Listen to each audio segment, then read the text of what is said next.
मोहम्मद हबीब मस्जिद गिराई जा रही थी, दर्द नहीं हो रहा था? मस्जिद का अपना एक तरीका होता है। तो मस्जिद में वो विवादित ढांचा था। तीसरा ढांचा करीब हम समझते हैं कि 5 बजकर कुछ मिनट पर ढह गया।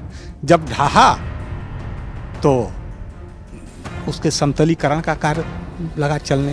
अब आप बताइए, ज्ञान वापी किसी मस्जिद का नाम हो सकता है? आप ऐसी बात कर रहे हैं, मेरा नाम लेकर अनाउंस किया गया कि मोहम्मद हबीब जी जहाँ भी हों, कार सेवक मिर्ज़ापुर, वहाँ हाजिर हों।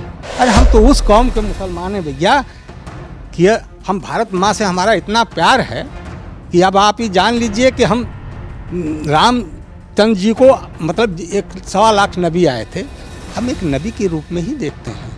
आज़ादी आबादी सोचने को मजबूर है, खुश है कि बाहर ऐसे जोगी फकीर ही इस देश को चला पाएंगे। यूसीसी की बात हो रही है, एक देश एक कानून, 4 शादियाँ नहीं कर पाएंगे मुसलमान। एक देश एक कानून बिल्कुल होना चाहिए। इतिहास में कई ऐसी तारीखें हैं जिनका जब जब जिक्र आता है तो उस वक्त की कहानियां और यादें ताजा हो जाती हैं। 4 तारीखों की बात करेंगे क्योंकि ये चारों तारीख बहुत अहम हैं। सबसे पहले 30 अक्टूबर 1990 और फिर 2 नवंबर 1990। ये वो तारीख है जब अयोध्या में कार सेवकों पर गोलियां चलवाई गई। मुलायम यादव की सरकार थी।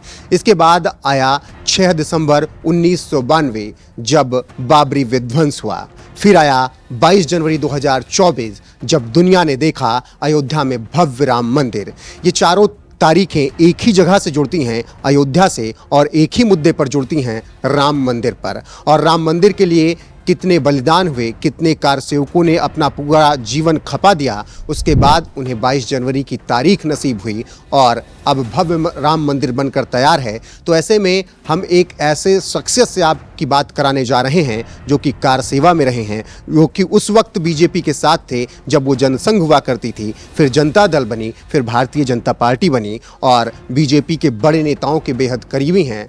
नाम उनका मोहम्मद हबीब है, मिर्ज़ापुर के रहने वाले हैं। तो उन्हीं से जानते हैं पूरी कहानी कि कहाँ से शुरुआत हुई। हबीब जी, बहुत बहुत स्वागत है। सबसे पहले तो थोड़ा अपने बारे में दर्शकों को बताइए।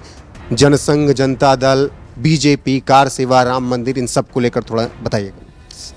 1980 में के पहले जो था वो जनसंघ था।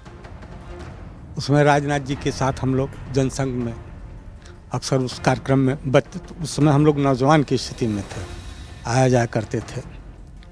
और उसके बाद जब 80 के बाद हम ये आपके इसको ज्वाइन किया, आपके जो RSS, और उसके बाद जो है हम 1982 में राजनाथ जी के नेतृत्व में, और सुजीत सिंह डंग जी भी थे और आपके राम बुलावन जी थे कैलहट के मिर्ज़ापुर। तो इन लोगों के साथ हमने भाजपा ज्वाइन किया, उसमें मंडल अध्यक्ष में हुआ। 1990 में जब आप बात बताएं तो मैं भारतीय जनता युवा मोर्चा का जिले का उपाध्यक्ष हुआ। हाँ, गोलियां चली थी तो मुझे यहाँ नारायणपुर पाषाण बैरियर से गिरफ्तार करके 24 घंटा मुझे थाने में वो किया गया, बैठाया गया मुझे। और उसके बाद जब वहाँ कार्यक्रम ख़त्म हुआ तो मुझको यहाँ से छोड़ा गया।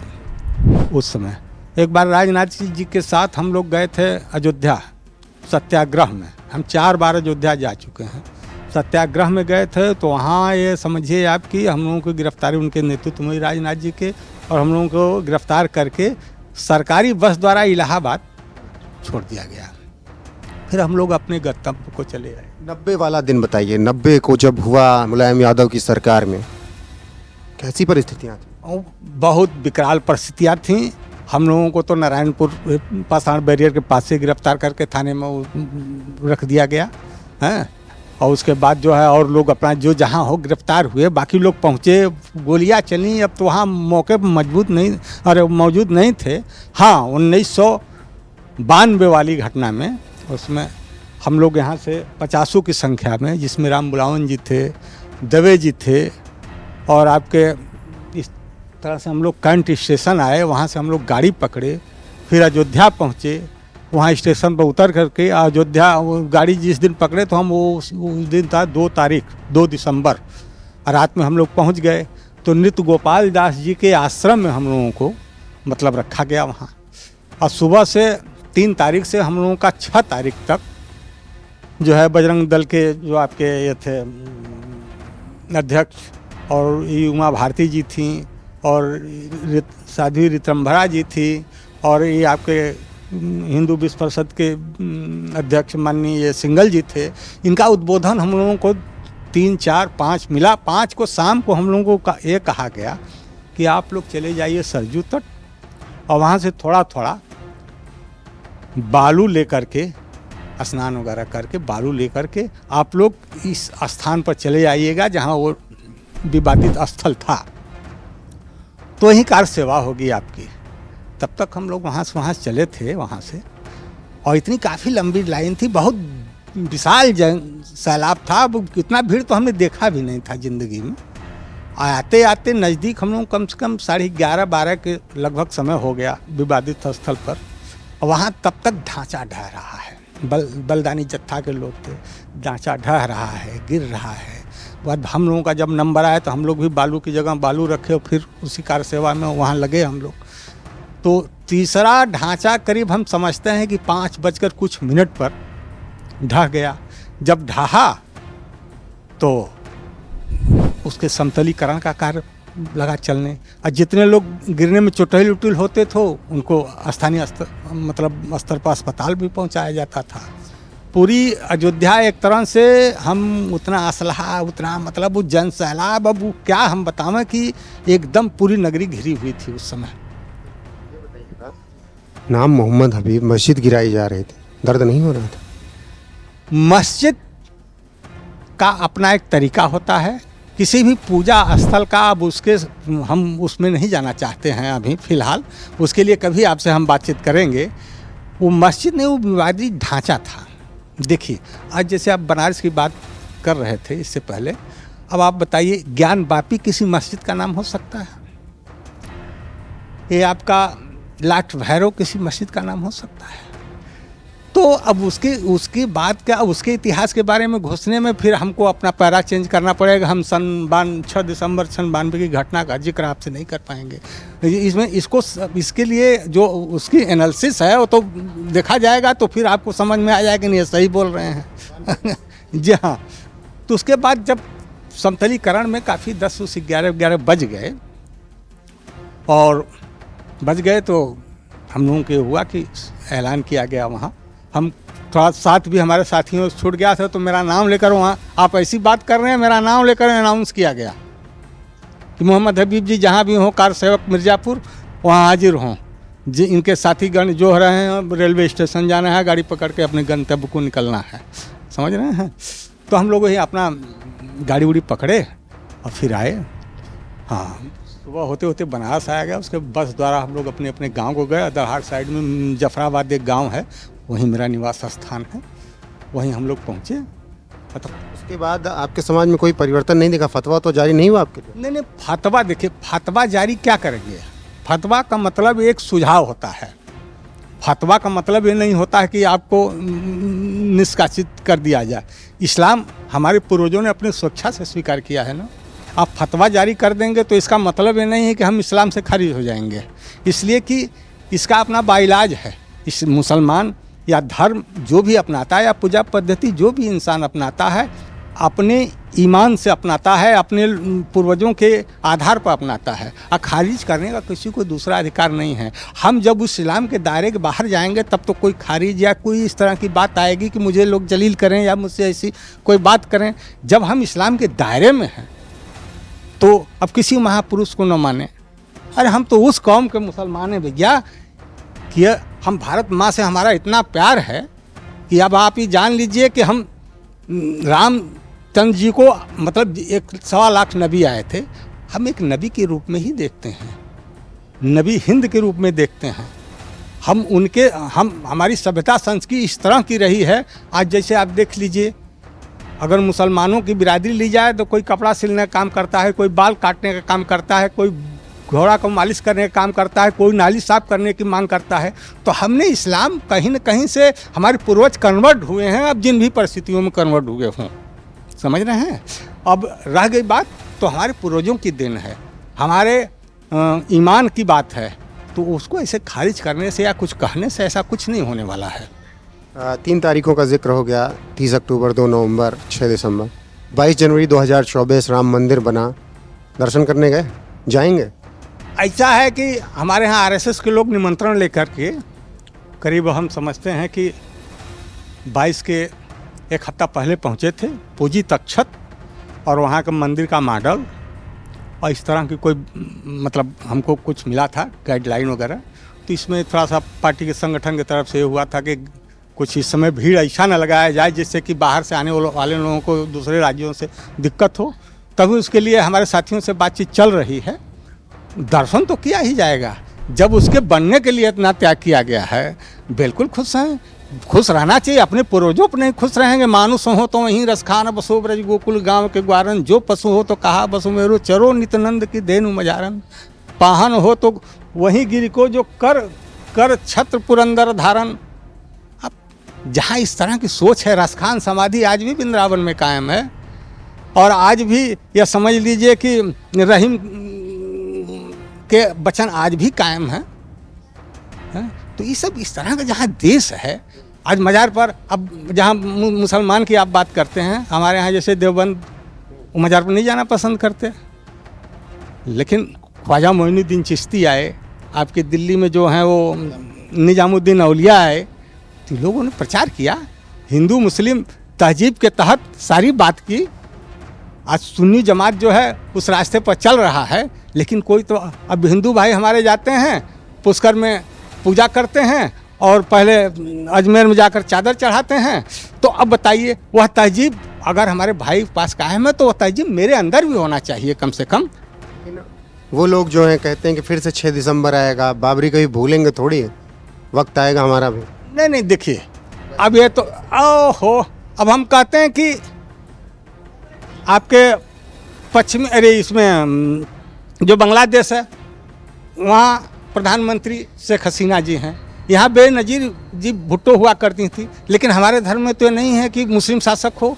तो कितना पीछे की बात हम सोच रहे हैं। अब तो अरब इमारात में लड़कियों का लाइसेंस बन रहा है, गाड़ी चलाने का लाइसेंस बन रहा है, खेलने कूदने का ये सब बात की जा रहे हैं कि मुस्लिम शासक देश में आएगा ही नहीं क्या? नहीं, बिल्कुल आएगा, बिल्कुल आना चाहिए। ये तो जनमत है, जनमत जिसको चाहे वो उसको उसके साथ रहें। अब दे लीजिए, अब हम कहते हैं कि अब कितनी बड़ी ये देखिए अफगानिस्तान में बच्चियों को पढ़ने ही नहीं दिया जा रहा है। ये सब क्या है भाई? हम बहुत लीगी व्यवस्थाओं में नहीं डूबना चाहते हैं। हम ये नहीं कि जो सही बात हो उसको स्वीकारना चाहिए, औरतों का भी उतना हक है। आज हम कहते हैं कि आधी आबादी पर मोदी जी ने कितना बढ़िया रहम बरसा दिया, 3 तलाक पर वो पाबंद लगा करके। आज आधी आबादी सोचने को मजबूर है, खुश है कि बार ऐसे जोगी फकीर ही इस देश को चला पाएंगे। आप मान रहे हैं कि मोदी योगी इस देश को आगे ले जी हाँ, बिल्कुल आगे ले जा सकते हैं, इसमें कोई दो राय नहीं। बाकी जगह तो राजनीति होती है, जितने लोग हैं राजनीति, हम कहते हैं एक अल्पसंख्यक है, यह आप समझ लीजिए, और उन्हीं के मत के लेकर, उन्हीं के मत को लेने के लिए सारे दल समर्पण किए हैं। अब हम मुसलमान वहाँ दर्शन करने जा रहा है, आपने देखा होगा, तमाम समाचार पत्रों में देखा होगा, ये तमाम सुर्खियाँ हैं। तो इस तरह से तमाम बातें हैं जिससे, लेकिन यहाँ हम राम का निमंत्रण ठुकरा इसलिए कि ये समुदाय मुझसे नाराज न हो जाए। निमंत्रण पे ही आ रहा हूँ। निमंत्रण के साथ साथ एक और बात पूछ रहा हूँ। 90 में आपने वो दौर तो देखा बहुत करीब से, 92 भी देखा है। आज उन्हीं के बेटे अखिलेश यादव कह रहे हैं कि पहली बात तो वो निमंत्रण मिलने पर गए नहीं, लेटर लिख दिया कि बाद में आएंगे, चलिए कोई बात नहीं।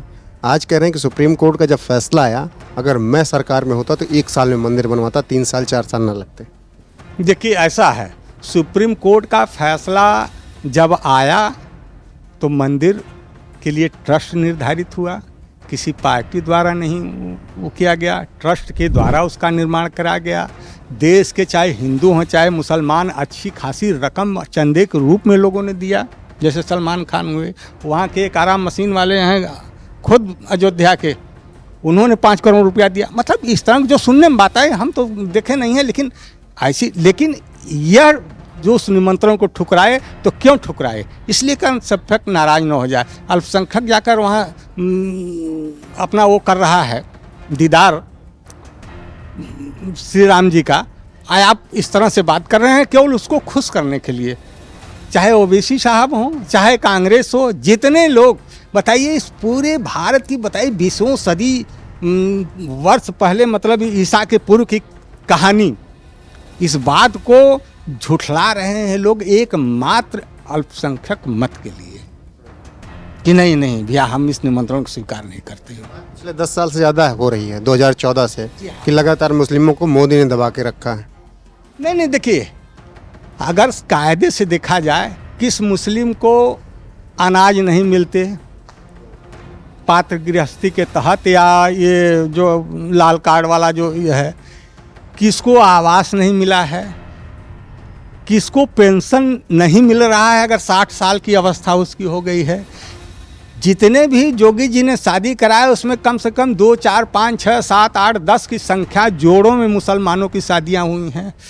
अगर ऐसी बात होती जो इन्होंने ये कह रहे हैं, यह तो केवल मात्र मुसलमानों को बरगलाने की बात की जा रही है, तो किस में उनको कहाँ लाभ से काटा गया कि नहीं ये मुस्लिम है, इसका एक काम नहीं होना चाहिए। कोई रिकॉर्ड ही लोग दिखा दे मुझे। अब यूसीसी की बात हो रही है, एक देश एक कानून, 4 शादियां नहीं कर पाएंगे मुसलमान। एक देश एक कानून बिल्कुल होना चाहिए। हम कहीं 3 तलाक का जब मोदी जी मुद्दा लाए, उस समय लगभग मुसलमान आकर सामने खड़ा हो गए कि यह कानून नहीं बनना चाहिए, मेरे शरीयत के खिलाफ है। लेकिन मुस्लिम बहनों ने इसका स्वागत किया, कहा कि नहीं बिल्कुल बनना चाहिए। अब दूध की मक्खी की तरह 3 बार कहे तलाक तलाक तलाक फेंक दिए, तो यह एक बहुत अच्छी बात है कि एकदम सामान या जो कानून बन रहा है हम उसका एकदम सहयोग करते हैं, इसका कोई विरोध नहीं है। एक देश और एक कानून होना चाहिए इसमें जी। नहीं एकदम, ये तो एकदम एक तरह से हम क्या कहें उसको। अब नहीं सवाल है नहीं है, करना तो बात अलग है। जी हाँ, हमने एक ही शादी की है, हमारी एक ही बच्ची है, हमने उसका भी अभी एक ही निकाह, मतलब एक ही शादी उसका भी हुआ है। BHU से MA है, हमारा दामाद PhD है। जो शिक्षा जगत में जाएगा वो ना समझेगा। हाँ, तो ये थे मोहम्मद हबीब, जिन्होंने बाकायदा बताया किस तरीके से बीजेपी के साथ, RSS के साथ उन्होंने काम किया, कार सेवा में भी रहे, अयोध्या में भी रहे, और अब तैयारी है कि वक्त आएगा तो प्रभु के दर्शन करने के लिए वो अयोध्या में जाएंगे। अपने सहयोगी पिंटू के साथ रोहित पांडे, वाराणसी।